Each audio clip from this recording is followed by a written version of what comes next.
યો અને મારા વિદ્યાર્થી મિત્રો, મારું નામ સ્વાતિ કુમારી સુરેશભાઈ વસાવા છે અને હું ધોરણ 12 આર્ટ્સમાં અભ્યાસ કરું છું.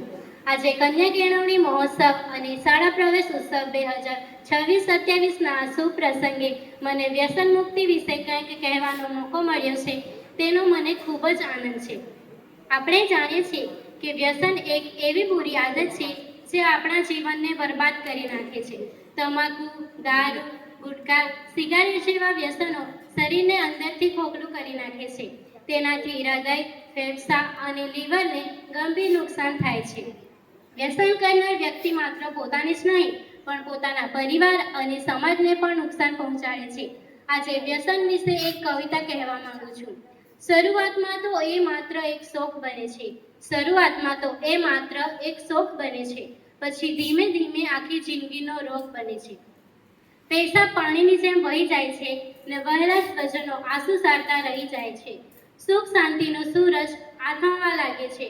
સુખ શાંતિનો સૂરજ આથમવા લાગે છે જ્યારે માણસ વ્યસન પાછળ ભાગવા લાગે છે. એ ધુમાડો નથી, એ ધુમાડો નથી, તારા ફેફસાની રાખ છે.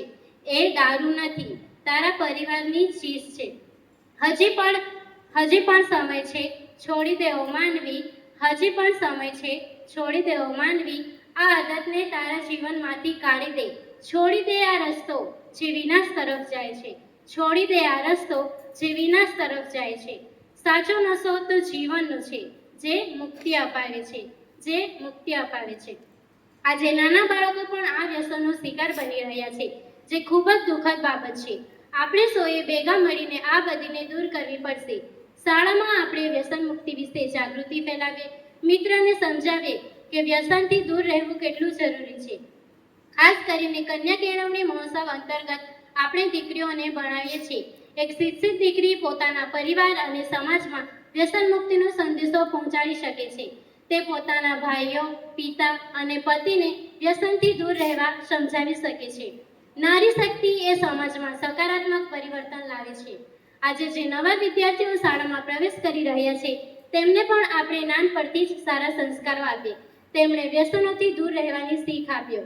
ચાલો આપણે સૌ પ્રતિજ્ઞા લઈએ કે આપણે પોતે ક્યારેય વ્યસન નહીં કરીએ અને બીજાને પણ વ્યસનથી દૂર રહેવાની પ્રેરણા આપીશું.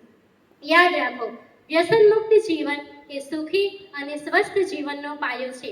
અંતમાં આપ સૌને હું એટલું જ કહેવા માંગુ છું કે શોધશો તો જ રસ્તા મળશે, શોધશો તો જ રસ્તા મળશે. બાકી મંઝિલને ટેવ નથી, સામે ચાલીને મળવા આવવાની, સામે ચાલીને મળવા આવવાની. જય હિન્દ, જય ભારત, જય જોહાર. અસ્તુ.